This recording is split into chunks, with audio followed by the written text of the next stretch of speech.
trong vòng 1 tháng liền mình không biết là nên tiếp cận chủ đề này như thế nào. Mỗi khi nhìn thấy bố mẹ hay là ông bà gì đó ở nhà thì đều nghĩ là họ đều có câu chuyện của họ, nhưng mà làm thế nào để mọi người thoải mái nói chuyện với mình và làm như thế nào để mình có thể kể được câu chuyện đấy một cách trung thực nhất. Vậy mà không hiểu làm sao hôm nay đúng cái ngày đầu tiên mà mình mang máy quay phim ra ngoài đường thì lại chính là ngày 27 tháng 7 là ngày thương binh liệt sĩ của Việt Nam. Và mình lại gặp những người đang tụ tập với nhau như thế này. Không biết đây là một cái duyên hay là một cái như thế nào, nhưng mà vậy thì phải làm thôi.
Cây xanh rơi gió lá chúa cho mùa xuân về đến ngôi nhà. Thành phố Hồ Chí Minh quê ta đã viết nên tiếng anh hùng ca, tiếng anh hùng ca ngàn năm sáng chói bên qua đến muôn đời. Thành phố Hồ Chí Minh năm nay. Đợi, hãy quay lại một chút. Mặt của anh đứng giữa đúng như mặt mình khi bố mẹ mình kể chuyện ngày xưa. Như khi này, bố mình sắp kể một chuyện mình đã nghe vài chục lần trên bàn ăn. Thế nhưng mà nhà ông Cương ấy, bà kể nhà ông Cương ấy thì là sao? Là không đói, nhưng mà một năm cỡ khoảng 6 tháng ăn khoai lang chứ không có gạo ăn. Đấy, ăn độn khoai, tức là khoai lang thì nó năng suất nó cao mà nó dễ trồng. Thế nhưng mà thực ra cái người Việt mình là quen ăn gạo cơ, chứ ăn khoai là nóng ruột mà khó ăn lắm. Thế ba với lại cô Vi với cô Hoa sơ tán về đấy thì năm đấy là năm 65 thì cô Hoa là 2 tuổi, cô Vi là coi như là 5 tuổi, ba là 6 tuổi. Thế thì về nhà ông Cương thì ở chung với nhà ông ấy thì lại có cô Hoa thì là ngang tuổi với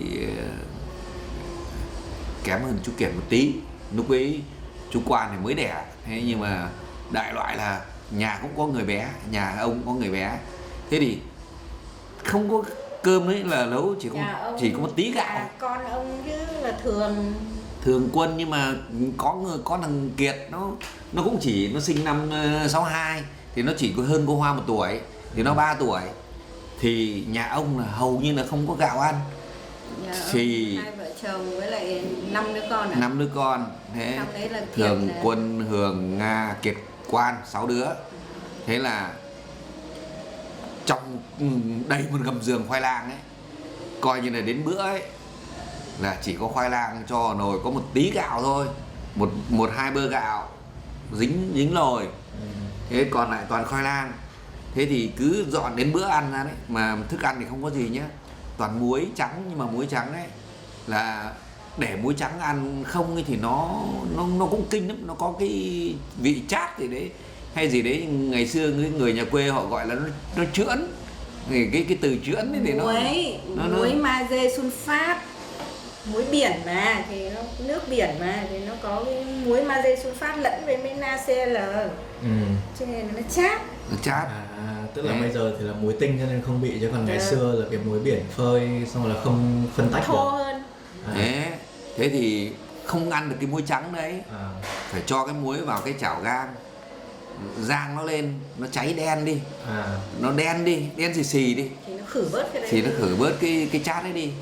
Thế thì là bữa cơm là chỉ có cái bát muối, để cái đĩa muối để giữa mâm ấy thôi, mới để rau thôi.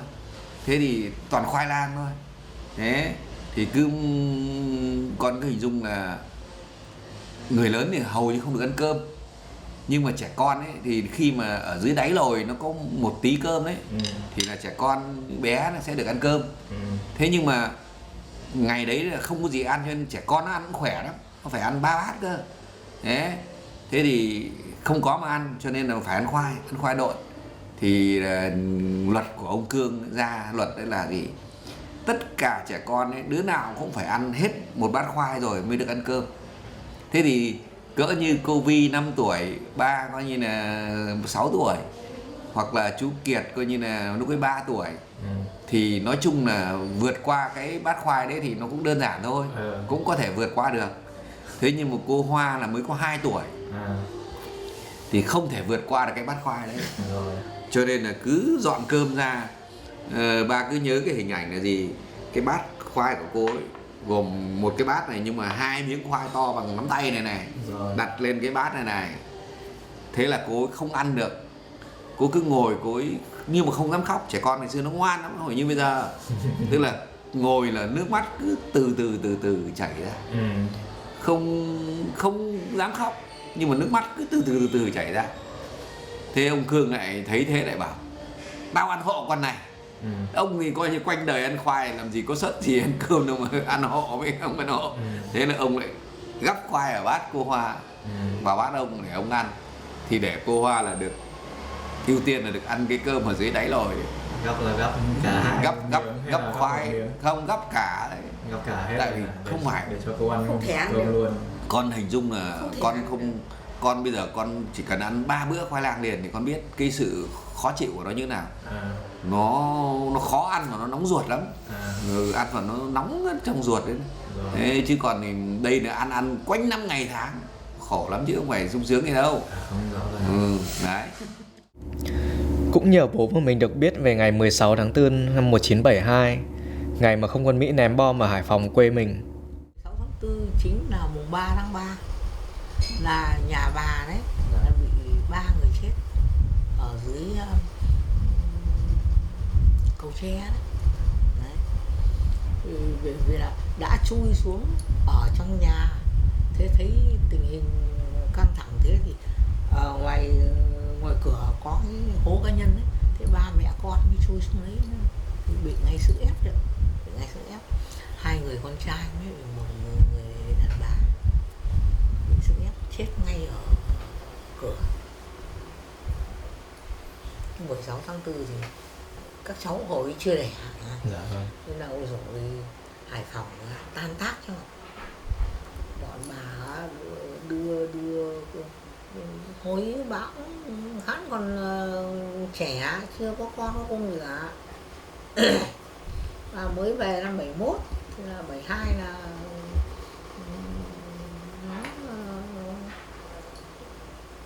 oanh tạc của vùng miền Bắc, là nó bắn phá nặng nhất là Hải Phòng. Các nhà trẻ này, các bệnh viện này, các trường học này là nó không tha, Mỹ nó không tha. Nhất là khu nhà máy xi măng bên cầu xi măng, xong bên dưới trường học Thái Phiên. Đấy, người nhà bà ở, họ hàng bà ở ngay trường Thái Phiên ấy, nên là bị chết 3 mẹ con. của chị và đấy. Hai người con trai mà mẹ nữa là mang người. Còn khu này là khu Trần Khánh Dư này, hồi xưa nó gọi là Ai Lao, thì bị ở bên kho 7 bên kia. Dạ. Những lúc đấy mà kiểu tang ra thì người ta làm như thế nào? Tang ra, Dạ vâng, có chôn cất rồi các thứ thì... ôi giời, làm sao mà có ấy được chứ? Lúc ấy nó đông quá, bà nhìn thấy bà sợ. Như thời gian chiến tranh bà ở trong Quảng Bình, Hà Tĩnh cũng thế, toàn gói ni lông thôi. Nhà nhé, như nhà bà đấy là mất mộ cả ba mẹ con, với lý do là chồng thì bị thương nhá, bà ngoại thì cho các con đi sơ tán. Thế còn ở nhà ba mẹ con thì là người ta gói hết vào ni lông, gói vào cái vải bạt đấy đó. Dạ. Cái tăng bạt này gói hết vào đưa đi. Thì hiện giờ đấy gia đình nhà bà đấy là mất 3 cái mộ. Sang bên Phi Liệt tìm rồi nhưng mà không thấy đâu. Tí nữa con cũng sang Phi Liệt á. À thế à? Dạ. Đấy. Thế là sang Phi Liệt tìm rồi nhưng mà bây giờ chỉ dành đi xem như là Phan Thị Bích Hằng này chỉ tâm linh thôi, chứ nó không dám đào lên để biết. Chôn gần nhau này. Thế bây giờ theo chân linh thì Phan Thị Bích Hằng bảo đây là mộ mẹ này, hai con thì ở góc này, thế là cứ thế là cúng thôi, chứ mình có biết đấy là mình có dám đào lên đâu, dám đi thử ADN đâu. Dạ.